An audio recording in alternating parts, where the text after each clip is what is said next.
A woman in Fort Wayne is recovering today after she spent part of last night fearing for her life and that of a young child. She says two men broke into her home, tied her up, and demanded her things. But you might be surprised at how they got inside. News Channel 15's Gina Glaros spoke to the victim today, and Gina joins us now from our newsroom with more. Mark and Heather, I went back to the neighborhood today. Most neighbors didn't know anything happened even overnight, but the victim was still very shaken up.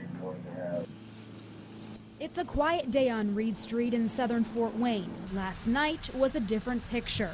Fort Wayne police were called to the 4700 block of Reed after two men robbed a woman at her home. Arsenio Haynes heard the story on the news and immediately thought of his sister who lives nearby. It happened when everybody's sleeping, so you kind of complacent at 11:30 at night.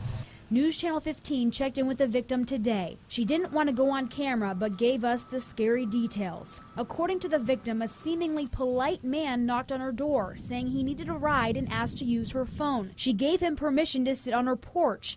After knocking on her door a couple more times, he eventually barged inside. That's when another man showed up. Armed with metal pipes, they tied her hands with an extension cord. She cooperated, concerned for her life and that of her friend's child, who was sleeping in the back room. The men loaded up several belongings in her car, including phones and jewelry, hoping to drive away with it. Before they could get her TV and other larger items inside, she made her way to the front door to yell for help. Her neighbor called 911, and that's when the two men ran away. I think it's someone in the neighborhood, honestly, because they're targeting the same people and apparently something's not getting done about it. No one was injured and no one has been arrested. It's a high concern for my sister because I have my niece and nephew as well, and if they would do it 3 houses down, they're telling if they would do it every house on this block. The Fort Wayne Police Department does not believe this was random, and they don't believe this was related to any other home invasions.